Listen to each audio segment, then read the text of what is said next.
আসসালামু আলাইকুম প্রিয় দর্শক, ফসলের ফলন নির্ধারণের জন্য শস্য কর্তন বা ক্রপ কাটিং খুবই গুরুত্বপূর্ণ একটি বিষয়। আপনি শস্য কর্তন বা ক্রপ কাটিংয়ের মাধ্যমে নির্দিষ্ট অল্প একটু জায়গার ধান কর্তন করে মাড়াই করে ওজনের মাধ্যমে জানতে পারবেন আপনার জমিতে মোট কত মণ ধান হবে। তা শস্য কর্তনের যে প্রক্রিয়াটা সেটা সম্বন্ধে জানবো। রহিম ভাই, ভালো আছেন? জি ভাই, ভালো আছি ভাই। আপনি ভালো আছেন? জি ভালো। আচ্ছা, আপনি তো ক্রপ কাটিং করলেন, জি ভাই। এর আগে কি কোনোদিন করছেন এটা বা দেখছেন? না ভাই, কোনোদিন করছিও না, দেখছিও না। আচ্ছা, আপনার অনুমানে কি বলে এখানে মানে কি রকম ধান হইতে পারে? আমার কাটা কেটে 5 মণ হতে পারে। 5 মণ হইতে পারে, এটা অনুমান। আর বাস্তবে আপনি যে কর্তন করলেন, কর্তন করে আপনি কয় কেজি ধান পাইছেন? 10.5 কেজি ধান পাইছি। তাইলে আপনার অনুমানের কাছাকাছি অনুমানের কাছাকাছি নাকি? কাটাকাটি। তো এই সিস্টেমে যে এই ধান কর্তন করে যারাই মারাই করে যা ফলন নির্ধারণ করা যায়, এই ব্যাপারে তো আর আগে জানতেন না। আগে জানতাম না। এটা একটা নতুন পদ্ধতি আপনার জন্য। পদ্ধতি জানিও লাভবান। সরকার যে ঘোষণা দেয় যে বাংলাদেশে বুড়ো আবাদে মোট এত লক্ষ মেট্রিক টন ধান হয়েছে, এটা তো এমনি এমনি দেয় না, এভাবে বাহির করে। আচ্ছা, আপনার এই জাতটা তো 98 ধান 98 ধান 98 ধান কি আগে আরো করছেন? জি না, আগে করছি না। এটা করে কি মনে হইতেছে? নতুন এটা ফলন ভালো, ফলন ধান চিকন, ধানটা একটু চিকন, ফলন খারাপ না। ওখানে মোটাও না। আউশের ধান হিসাবে তো ফলন খারাপ না। না, ফলন ভালো, ফলন ভালো ফলন, আশানুরূপ ফলনই পাইছেন। সুষ্ঠু ফলন পাইছি। আচ্ছা ঠিক আছে, ধন্যবাদ ভাই, ভালো থাকবেন। ধন্যবাদ। আসসালামু আলাইকুম। ওয়ালাইকুম সালাম।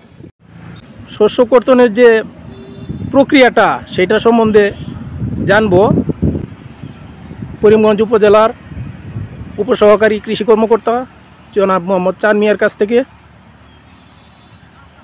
আসসালামু আলাইকুম ভাই। ওয়ালাইকুম আসসালাম। ভালো আছেন? আলহামদুলিল্লাহ। আচ্ছা, শস্য কর্তনটা কিভাবে করতে হয় এটা যদি একটু সহজ ভাষায় বলেন দর্শকদের উদ্দেশ্যে। ধন্যবাদ। যে কোনো জমির ফসলের শস্য কর্তন করতে গেলে সেই জমির যে আইল আছে চতুর্দিকে, আইলের থেকে 1 মিটার বাদ দিয়া তারপরে শস্য কর্তন করতে হয় এবং এরপর আর 9 ফুট বাদ দিতে হয়। আচ্ছা, বাদ দেওয়ার পরে দেখা গেছে 10 একটা ফিগার আছে, 10-এর ফিগারে দেখা গেছে জমিটা মাপের পরে এই যে ক্রসটা পরে আমি যদি 22 করে বাদ দিলে পশ্চিম, দক্ষিণ, পূর্ব এবং দক্ষিণ পশ্চিম এই দুইটা সাইডে মাপ দেওয়ার পরে দেখা গেছে যে সেখানে ক্রসের মধ্যে বিন্দু ধরে এটা থেকে 2.52 মিটার নিয়ে সার্কেল যে স্থানটা প্রসারিত হয়, এই স্থানটা কর্তন করার পরে যে ফলনটা আসে, এই ফলনটাকে মোর্চার বাদ দিয়া তারপর 2 দিয়া ভাগ দিলেই যে ফলনটা আসে এটা হেক্টর ফলন আসে। এটা হলো কারেক্টটা শুকনা ফলন। 2 দিয়ে ভাগ দিতে হয়? 2 দিয়ে ভাগ দিতে হয়। এটা 20 মিটারে ফলন আসে, কিন্তু 10 মিটারে ফলন হলো হেক্টর প্রতি, যে 10 মিটারে যে ফলনটা আসে এটা হেক্টর প্রতি ফলন। প্রতি 10 মিটারে যে কয় কেজি ধান হবে শুকনা, এটা হলো হেক্টরে ফলন, টনে ফলন। মানে যদি 5 কেজি ধান হয় 10 মিটারে তাহলে হেক্টরে 5 ton, 5 metric ton, 5 metric ton এটা ধরে নিতে হবে।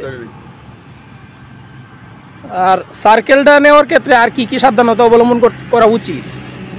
সার্কেলটা বিশেষ করে যে জমিটা যাতে কোনো বীজাত না থাকে এবং এই জমিটার ফসলটা যে সাইকেলের মেইনলি হইলো যে সাইকেল যে ক্রসটা আছে এটা হলো আসল। এটা একটা